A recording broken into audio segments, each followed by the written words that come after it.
All right. Hello, everyone. Everyone hear me? Yeah.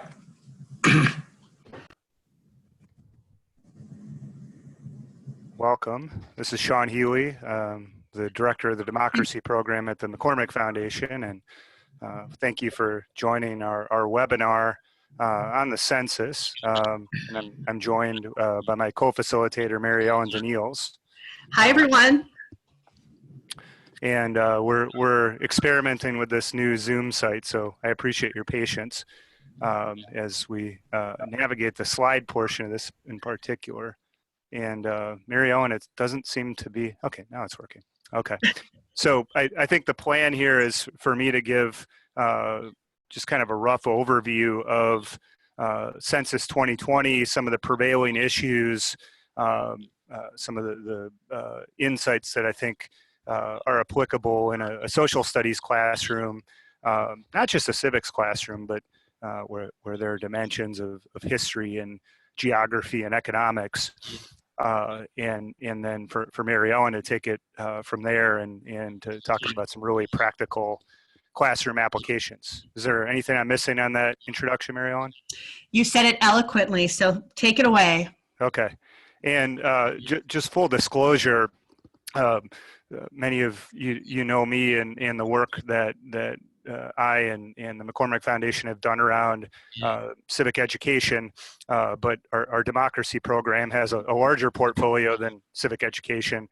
We also work in local journalism, and we've actually supported some trainings of journalists around Census 2020. And then I'll speak in a bit about some of the work that we've done with other philanthropic partners to really try to mobilize a full count or a complete count in Illinois under the guise of our work in public institutions. So this really is an issue that crosses all three of our issue areas. And so this conversation will pertain to civics, but full disclosure, we're involved on this issue in several ways and really advocating for a full count, which we think is good for the state and good for democracy. So if I could start from kind of the obvious standpoint, which given my training and my bearing is the Constitution, and of course the census is embedded in our Constitution in the first article in Section 2, where it talks about the ways that we both determine representation in Congress and also taxation, which is through a census. Of course, the way by which we count people has changed over time. This I should say is from the interactive Constitution offered on the website of the National Constitution Center. But through the 13th and 14th Amendment, clearly we've addressed issues of slavery and the counting of slaves and former slaves as it relates to the census. And then as Article 1, Section 2 proceeds, it talks about how we actually do this enumeration, where we did it right out of the gates and then have done it every 10 years since 1790 in this country. So 2020 being that census year, this is something firmly planted in our governing document. Of course, the census in a modern context has all kinds of implications. I'm cribbing from a good book that I read, which is actually a free download online called Differential Undercounts in the U.S. Census. Fascinating, I know. But it talks about the various aspects of why the census matters. One is the allocation of political power, which is inherent in something going on here, Mary Ellen. Inherent in the Constitution, the distribution of federal funds, which I want to come back to, but good part of our federal budget is distributed based on population counts. The way that we enforce civil rights laws in this country, both in terms of determining who's here, but also in the way we draw legislative districts. Applications for business, so where people live is determinant. Statistical projections of our population, estimates of our population are critical. The way we weight samples, surveys are abundant, particularly in election season. So census data is critical to figuring out, for example, what the 2020 presidential electorate is going to look like. I'm sorry, these slides are a little slow in coming up. We may be stuck, Mary Ellen. Oh, there we go. Okay. They're important for community planning, which of course includes schools, and in the final pillar, some of the world that I occupy, the world of economic and social science research. So census matters for a variety of reasons beyond just that sheer count. And we right now stand on the precipice of a 2020 census. I'll end this presentation with a timeline of how this is all going to play out. But it has implications both for the country and for our state. And some of the backdrop, and this isn't surprising given some of the dysfunction we've seen in Washington, but the Bureau was actually very late in hiring permanent leadership. Funding for the census has been limited. In fact, we cut back appropriations from what we spent on this 10 years ago. And so that was already kind of baked in. We haven't fully tested some of the current instruments. And then the other issues, which I'll speak to on some of these, just general distrust in government, in some cases for good reason. We'll talk a little bit about the migration of the census online and some of the challenges that faces. And then frankly, the diversity that we see in our country, and some of our more diverse populations are actually more difficult to count.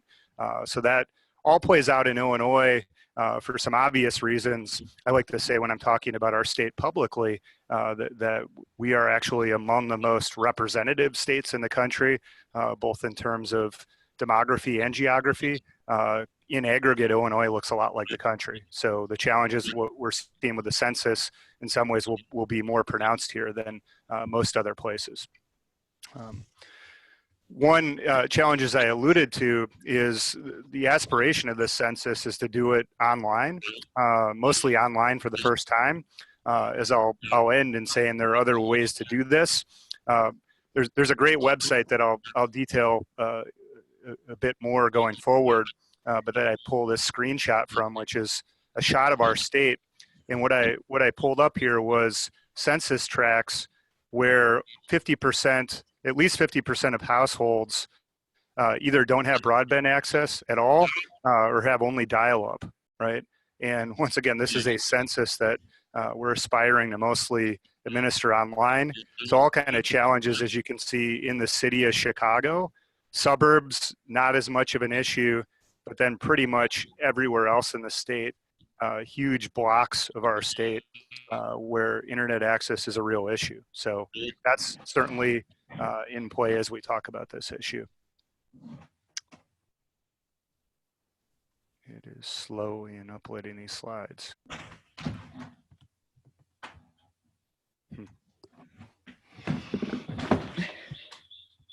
There we go. Big issue that as we've been following the census for some time was the desire of the Trump administration to add a citizenship question to the short form of the census, which is now the only form for the first time since 1950. And the implication that this might have for folks actually completing the census, particularly in this era.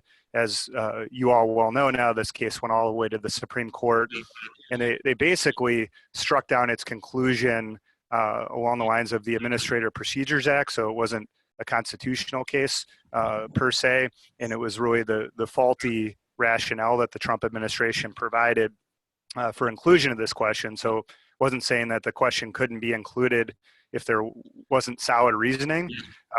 The challenge was for the Trump administration to provide that reasoning in a short time span, as there still are printed census forms, and basically they determined that they ran out of time. So this question won't be on there, but it's still important to raise this because I think this upped the ante a little bit, and the fear is certainly still out there, and it's just another challenge as we look at administration of the as for the delay in transition. Okay.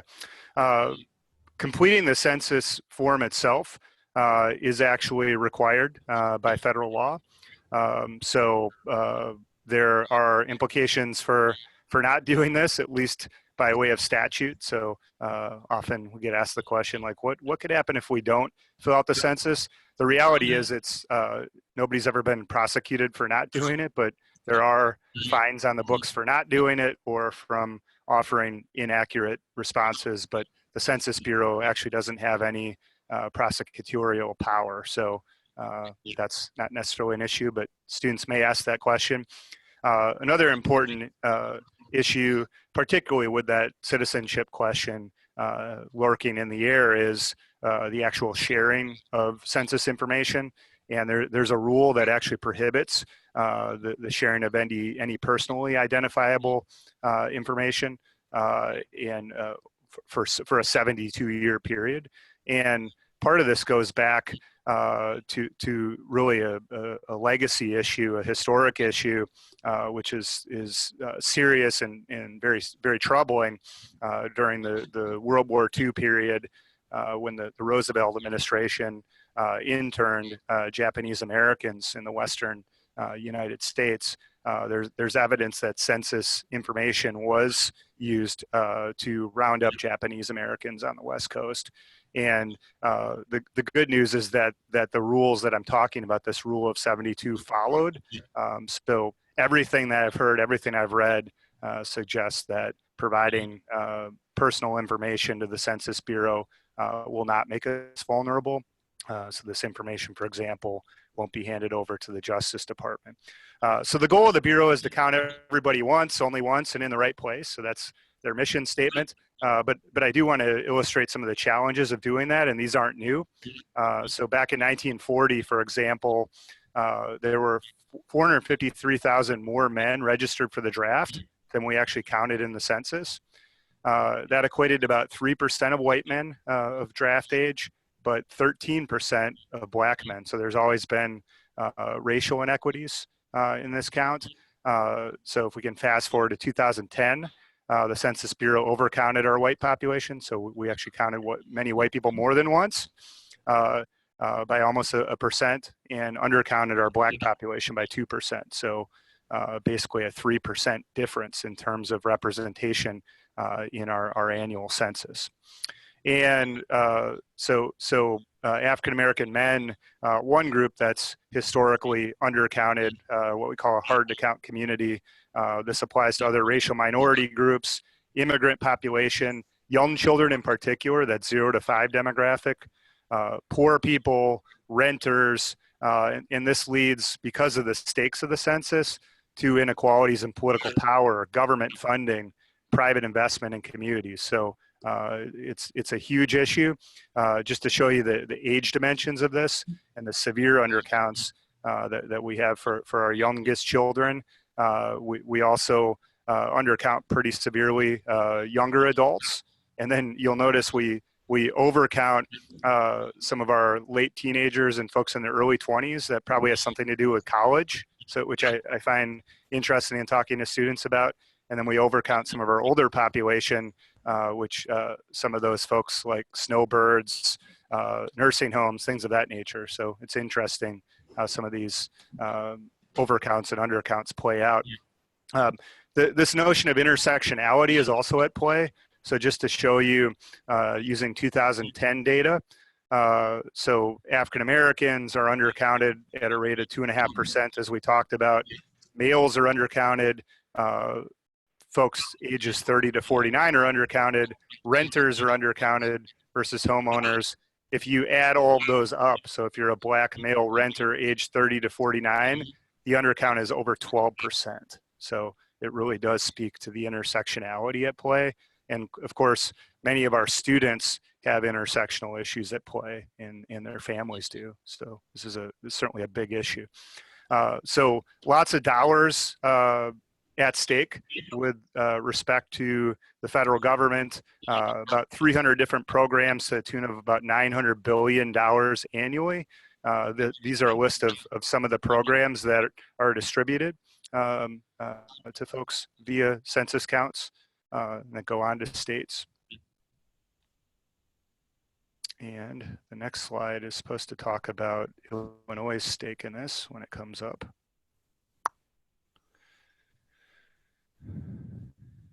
Huh. The anticipation builds. It is, yeah. Well, so here it is. So Illinois is not the most vulnerable state, but we're among the more vulnerable states in terms of an undercount. And estimates I've seen have us losing about $1,000 a person that we miss every year, right? And you all know about the finances of our state. We are one of the states that can probably least afford to lose those dollars. So it's a huge issue. And we're actually fifth most vulnerable amongst the states in terms of dollars lost. Issues of political representation. This is particularly striking to me to look at. Where since 1960, Illinois is among the biggest losers in terms of seats in Congress. We've lost 6 seats since 1960, so not as bad as New York, but the Rust Belt is certainly rusting with respect to Congress and big gains in the Sun Belt. And expectations are Illinois will lose at least 1 seat in 2020. And some of the folks that are afraid that if we don't do the census well in our state, we could actually lose 2 seats come reapportionment. So the stakes are very high with respect to political representation. So this is the site I was working off of earlier. It's a fun site, particularly for the geography teachers in the mix. It's HTC 2020. And it allows you, it starts out as a national map, but allows you to zoom in at our state and even go all the way down to individual census tracts, which I'll illustrate a little bit as we go and show where hard to count populations lie. So I'm talking to you right now in downtown Chicago. So the census tract where I'm sitting is highlighted, and you see it's not colored. So this is not a hard to count census tract, but even close to me in the loop, there are several hard to count census tracts nearby. The darker shade of red, the higher percentage of a hard to count population. And I did the calculation yesterday. About 40% of Illinois' population actually lives in Cook County, and about a third of residents of Cook County, 32%, are in hard to count communities. And you see that spread certainly in the city, which goes all the way the northwest side, the west side, the south side, but then also other places in Cook County. And I know members of our Democracy School network represent some of these counties, like Palatine, like Des Plaines, that are evident just in this Cook County map. Next shot shows you a broader shot of northern Illinois, so it gets to the collar counties of Chicago, several hard to count communities like North Chicago and Waukegan, in Zion as we look at Lake County, lots of pockets in DuPage, Aurora, Joliet in there, big red blotch in DeKalb County, and then as we look up to Rockford. So quite a few hard to count counties in northern Illinois. As we get to central Illinois, kind of the major cities of central Illinois, Peoria, Bloomington Normal, Champaign-Urbana, Decatur, Springfield, all have hard to count communities and census tracts. Metro East, one of the most concentrated areas of hard to count census tracts, particularly on the St. Louis side, but you see also on the East St. Louis side and out. And then even in southern Illinois, Carbondale itself, and then large portions of Pulaski County and Cairo are considered hard to count. So it's true, it's pretty widely documented that Illinois has lost population in the last 10 years. A lot of that population loss is actually concentrated outside of the Chicago area. So the only collar county that's lost population is Lake County. And then the only counties that are growing in population really are some of the university locations downstate. So 89 of our counties have lost population since 2010. And that's a sad story, but it once again really speaks to the importance of counting who we do have here, right? And this just gives you another shot of where some of the population declines are most pronounced. since 2010. And these figures are a few years old, so they're likely not spot on accurate, but just to give you a sense. And it's a lot of our kind of downstate, outside of Chicago, more urban settings where we're losing population. As I mentioned at the top, McCormick has been involved in this work as a funder, and part of this had to do with some of the early work that was important. So we've been engaged on this issue for over a year to try to really raise dollars to get to nonprofit organizations that are active in communities throughout the state and that have hard to count constituencies. So you see here a list of the various funders that have contributed to a pooled fund. And we raised collectively $1.65 million that was granted out back in this past spring. And so that early money was really important. The bigger victory came this spring, and there's a lot of things that happened in our General Assembly, arguably the most productive General Assembly in decades. But a big win for us was an appropriation of $29 million in our state budget, which is the highest per capita appropriation in the country. And that is now being disseminated by the Pritzker administration to regional intermediaries and ultimately to nonprofit organizations with hard to count constituencies. And that ramp up in the next several months is really critical.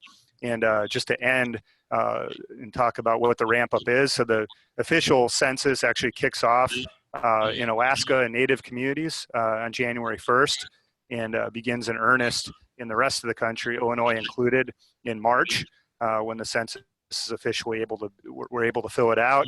That'll be a noisy time for us because that's also when our presidential primary is. But there will be multiple reminders. We'll get a prompt in the mail to actually fill this out electronically. You see where our primary lands on St. Patrick's Day. Census Day itself is April 1st. And then moving forward, basically the census, I'm going one slide ahead, the census conducts door-to-door follow-up. So they're in a hiring phase now where they're hiring folks who will canvass. Once again, we expect this to be a challenge because given some of the fear, particularly in our immigrant communities where folks have been told to literally not answer their door, it's going to make this census more difficult. So really the hope is that people do engage either online or some of the other options that I'll end with. There's some coverage issues that happen after that official enumeration. We have our presidential election, believe it or not, less than a year from today. And then the Census Bureau reports these state population totals to the president, and that apportionment process begins in 2021. And we may have a subsequent webinar or workshop talking about redistricting, which is obviously an issue in its own right. But it's important also to emphasize that the census and advocates are arguing that online is just one of many ways to fill out the census. There's also the traditional mail option, which can be requested, and we can also do this by phone, and that's even an audio, so it's not just filling out the survey on our phone, but actually doing it through audio prompts. So that is an overview, some of the issues and a timeline and the actual mechanics of the census. I'm going to pause for any questions that you may have that I may be able to answer before we turn to Mary Ellen and talks about how we can apply this in our classroom. Feel free to unmute your microphone to ask Sean any questions you have.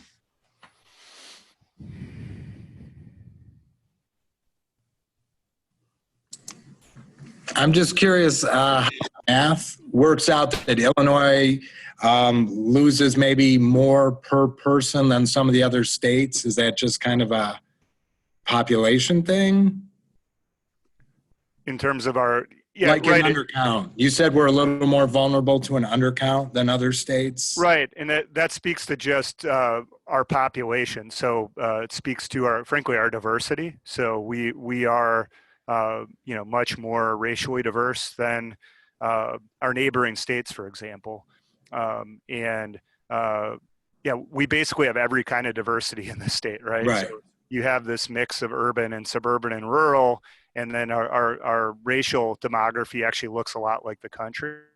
Yeah, we're more vulnerable because of that as a result. And then Okay. I would also say our fragile financial state really makes us in a situation where it's particularly difficult for us to lose these dollars, particularly because many of them are directed at human services, right? So Yeah.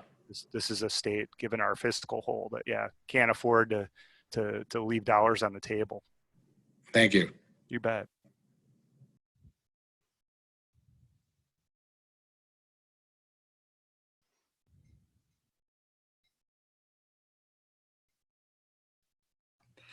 Any other questions?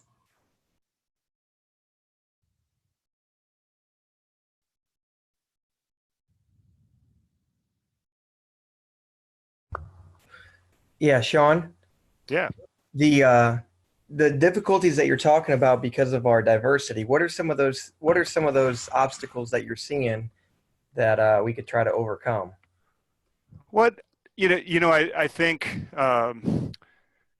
part of it is kind of a compilation of issues. So to me, it's raising the importance of this. There are some real. I mean, part of this is a product of inequities, right? And inequities disproportionately overlay with things like race and ethnicity. Okay, and I think as teachers, in aggregate, our state, as many of you know, is actually now a majority students of color. Our schools are actually the most racially diverse venues anywhere in the state. And if we can make this communication to our students, particularly those of you in a high school setting where 15-year-olds are actually legally authorized to fill out census forms on behalf of their family, and just kind of to me, I've been teaching 20 years in the census. I remember teaching about the 2000 census, and the veterans in the room might remember the big issue then was, do we do a hard count, or can we do statistical estimates, right? I don't ever remember teaching about the census in terms of really the political stakes, the social consequences.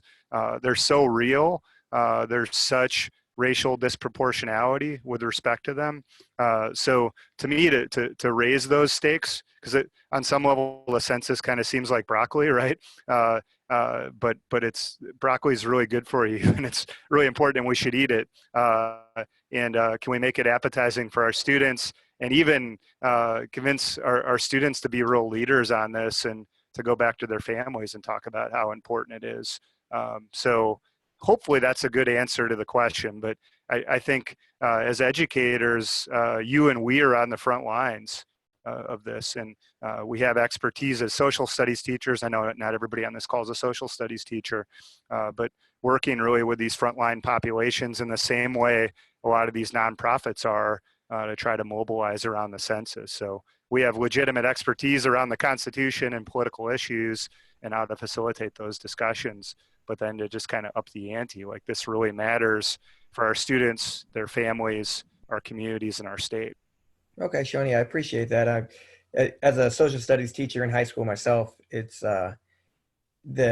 the need to really impress on them how valuable doing the census is, not just, as you said, for themselves, but for their parents to understand that as well. We got to get that ball rolling so they can, for not only for their generation, but the following ones, to continue to see this as a critical issue. Right. And then to allay some of those fears, right? Those fears are real, and Right. distrust of government is real, and so we have to combat that, and that's difficult. I'm not saying it's not, but this seems to be a really good place for us to be as civic educators, and especially now that we're beyond the citizenship question. The good thing about this is it's not really ideological, right? Where so many of the issues that we're grappling with are, and they're tough for that reason. So the good thing about this is it's hugely important, but it's non-ideological. Okay, thanks, Sean. Yeah. And also, this is Juan from Communities United. in terms of the actual survey, will they have it in multiple languages? Yes, but I don't remember how many. Spanish for sure, but I'd have to get back to the group on that.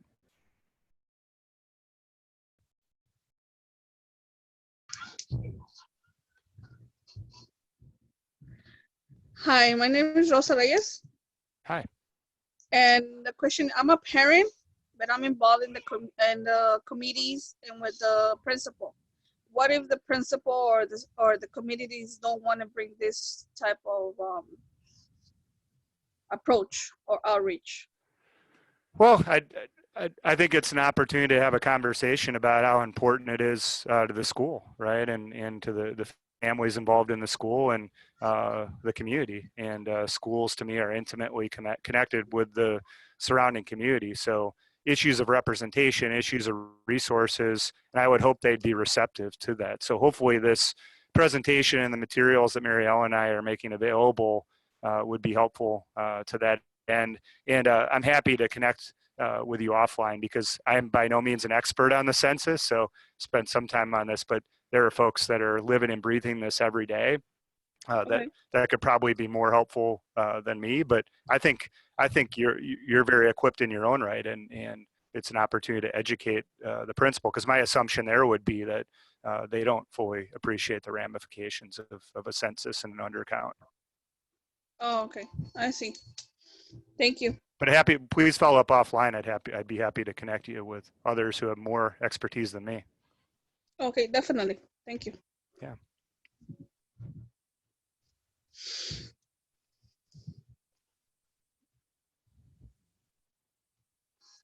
Well, are we ready to transition maybe to some classroom resources that could be used for this one taps out here? Okay, well, what I'd like to do now is share with you some of the resources that we've curated. And I'm trying to get my computer to work.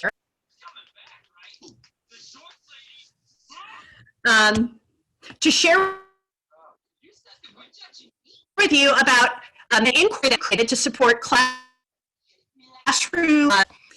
work around the census. So we've created in 2 to 3 days in a middle school and high school classroom around the essential question, how does your community count on you?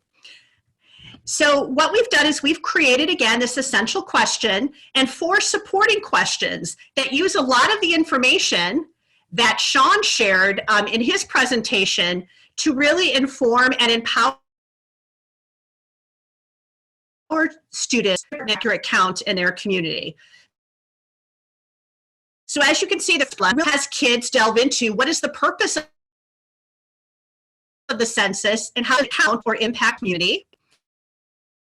Then we delve a little into the Asian redistricting around a question, how do numbers plus lines equal power for my community? Then we have the students delve into some of the challenges to an accurate count. And then finally, equipping them to take informed action by addressing the questions, what actions can I take to make sure my community counts?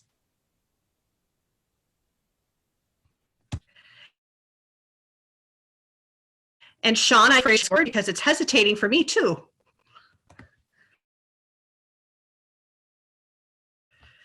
Okay.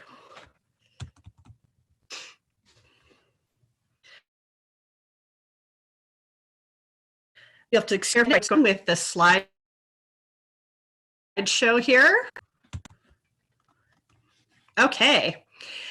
So again, we begin this inquiry by using a strategy called the question formulation technique, in which students look at a brief video clip and come up with their own questions that they have about the census. And then they do a close read of an article by How Stuff Works, in which they learn about how the census works and gets many of their question formulation technique generated questions asked. After going through the background of the census, the students then engage in a simulation in which they learn how numbers plus lines equal power for their community. Getting back to that Shaw brought up earlier about how the census is so important to allocate political power through reapportionment. So again, there's a redistricting simulation that we've included with this inquiry, where students get to experience how gerrymandering figures into redistricting and how if a certain population is not counted, that affects their representation policy, and how, again, their voice in the institutions of power that run grants. And through the simulation, students also get to sort of get a little of how gerrymandering can be used in simulations and create districts, disenfranchised groups of people. So again, this is sort of a hands-on activity that can be used with middle and high school students to understand the implications of the census to redistricting, which again is another topic we're going to be looking at in the future. This is required by law. There are consequences if you don't participate in the census, and that there are some safeguards involved. This inquiry delves into all of those things, but yet still asks questions of students, even if they aren't in place. An undercount is predicted for Illinois. Why is that? Students then brainstorm reasons why they think there's going to be an undercount, and then we've curated a couple of articles in which kids can read a little bit more deeply into some perceived obstacles to an undercount in Illinois, whether that be in a rural or in an urban setting. We do all of this not to sell students on the census, but rather have them really understand the census, its implications, and some of its possible challenges, so that then they might take informed action on the problem of a census undercount. We use the tool of a root cause tree at the end of this inquiry to review an undercount and how it might impact Illinois, some of the root causes of an undercount, why people may not participate, and then we engage student voice into how they made a change in their community and what can they as students do to engage their community in an accurate count. I've done this census downstate with school teachers and with actually students at Loyola Law in the city. And in both cases, students came up with ideas about how they might engage their community, how they might be able to inform their community for an accurate count, whether it be through social media campaigns, perhaps hosting those that are left behind in the digital divide to come into the school and have access to technology to complete the census, or even having works multiple stakeholders in their community can be informed about the importance of the census. And again, this inquiry that we developed, right, the new inquiry arc of the Illinois social science standards, starting with that essential question about how our community counts on us, really into some disciplinary content related to the census, and multiple ways to do civics through the question formulation technique, close reading, simulations, affinity mapping, the root cause tree, so that they can take informed action in the end and create their own Count Me In campaign. Now, this lesson plan is on our website, illinoiscivics.org. If you go there, you will see Census 2020 and more details about this. Also, this past week, I wrote a blog about Census 2020, which are resources around Census 2020. Some of these resources include this lesson plan, but also lesson plan resources K through 12 that could be used in the classroom to support this work. There are also some resources there for you as practitioners to more deeply understand Census 2020 and some of the challenges in the state of Illinois. Again, more resources including podcasts that you can listen to more deeply understand. And then for those of you like the parent that we talked to a little bit earlier, if you're looking for some community outreach materials, we've included that in the blog as well. And many of these informational brochures, as you can see, come in multiple languages that might be able to help you engage in this work. If you want more resources like these, you can subscribe to our newsletter on illinoiscivics.org, where we share initiatives around the census and, as Sean said, around redistricting, election 2020. We really want to be timely in our support of students engaging in informed action around these critical questions of power and representation in the state. So with that, I'll pause to see if any of you have questions for me, and Sean is also still on the line, about these resources or anything else that maybe you're wondering about the census.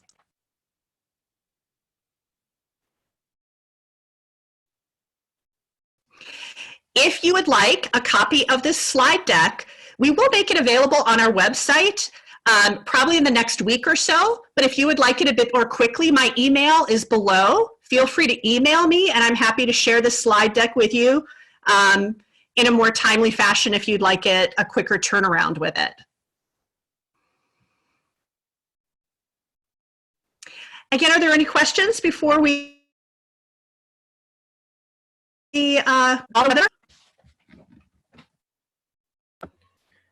Mary Ellen, you may have said this already, but are we looking in the spring to do something as a follow-up on what we're doing now? As far as what would you like to see in the Just like, I don't know, spring, like as far as maybe once the census is in action, maybe something more like hands-on that our students can get more involved in, or any way in which, you know, the community could get involved in doing things. And I know you had some resources in what you showed us there, but maybe in the spring following up on this by getting together and maybe having something real tangible that we could do.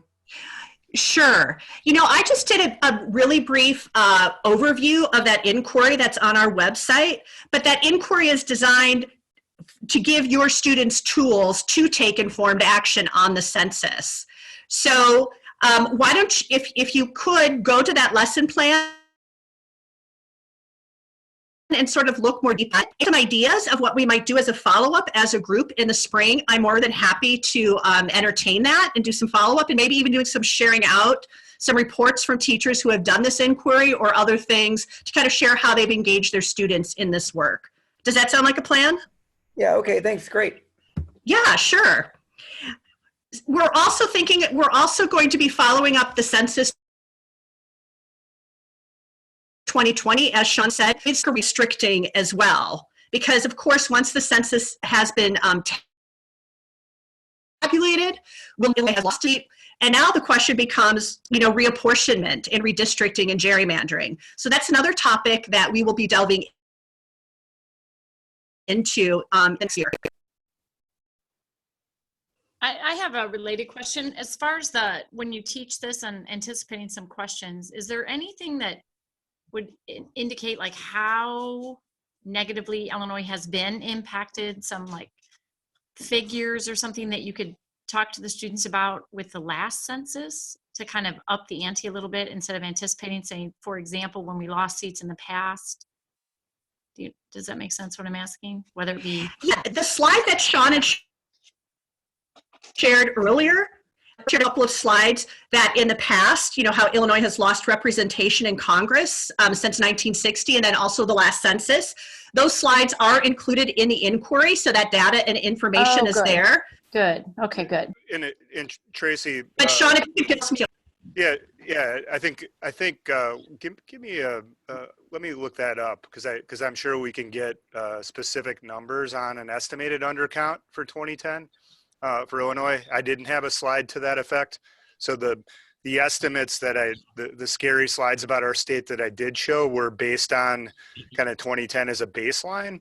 Okay. But yeah, I'm sure the numbers are out there, an estimate of who we failed to count, and then Right. My students have an interesting perspective being downstate. Yep. I know if I show them the map of Yep. the area around your office losing representation, I'm Yep. not sure they would be heartbroken unless I Right. can show them state as a whole. Well, You know what I'm saying? and right, and Right. I guess the implication I can Oh, tell yeah. you right now for Congress Oh, yeah. is that the districts downstate will be larger, right? Right, So right. And we Chicago have, Chicago area in aggregate is pretty flat. right. So the population loss is everywhere else. So the reality is we're going to lose a downstate Oh, yeah. congressional seat, and so and then the districts will be larger.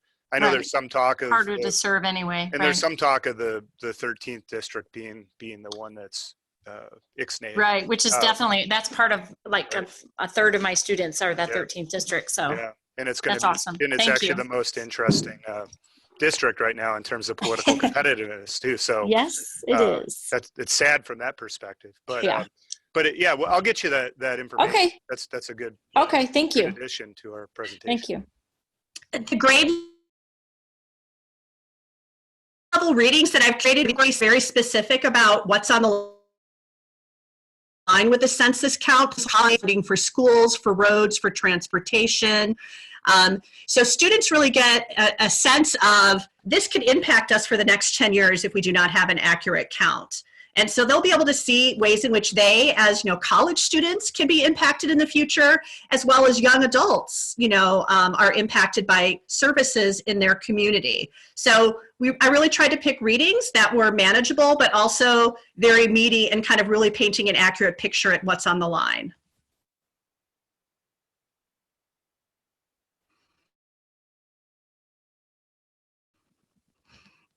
Also, Webster's toolkit that's in the blog, and I'll be adding resources to that as well, including some of the things Sean comes up with. So that will be an ever-growing resource for you. Okay. All right. Well, I want to thank everybody once again for joining us for this webinar. Again, if you have any questions, my contact information is right there. I'm happy to forward any questions to Sean as well. We're here to help you make an impact in your community, especially through student voice as it relates to the census.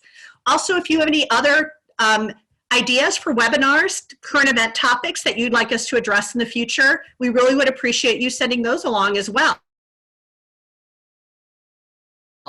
We'll work harder on this new Zoom platform as well before the next one. So once again, thank you everybody for joining us tonight, and we hope you have a great evening. Bye-bye. You too. Good night. Thank you. Bye. Bye-bye. Thank you. Thank you. I said for me, it's not a game. I just didn't have the